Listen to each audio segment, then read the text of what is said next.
দক্ষিণেশ্বর কালী মন্দির। মন্দিরটি বঙ্গীয় স্থাপত্যশৈলী নবরত্ন স্থাপত্য ধারায় নির্মিত। এটি টালিগঞ্জে নবরত্ন মন্দিরের আদলে নির্মাণ করা হয়েছে। মূল মন্দিরটি 3 তলা পর্যন্ত পরিবেষ্টিত।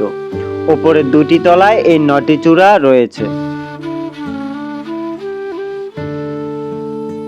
এই মন্দিরের নিচতলায় মধ্যভাগে গর্ভগৃহ স্থাপিত হয়েছে। গর্ভগৃহটি 46 বর্গফুট প্রসারিত ও 100 ফুট উঁচু। গর্ভগৃহে শিবের বক্ষপরে মা ভবতারিণী নামে মা কালীর বিগ্রহটি প্রতিষ্ঠিত। এক খণ্ড পাথর খুদে তৈরি করা হয়েছে এই দেবী বিগ্রহ।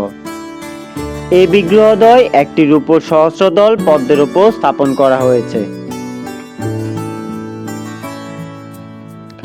মন্দির চত্বরে কালী মন্দির ছাড়াও একাধিক দেবদেবীর মন্দির ও অন্যান্য উপাসনা স্থান অবস্থিত। আজকের এই দ্বিতীয় পর্বের ভিডিওটি এখানে শেষ। তবে এই মন্দির সম্পর্কে আরো জানতে পরবর্তী ব্লগে চোখ রাখুন। ধন্যবাদ। পাশে থাকবেন এবং আমাদেরকে অনুপ্রাণিত করবেন।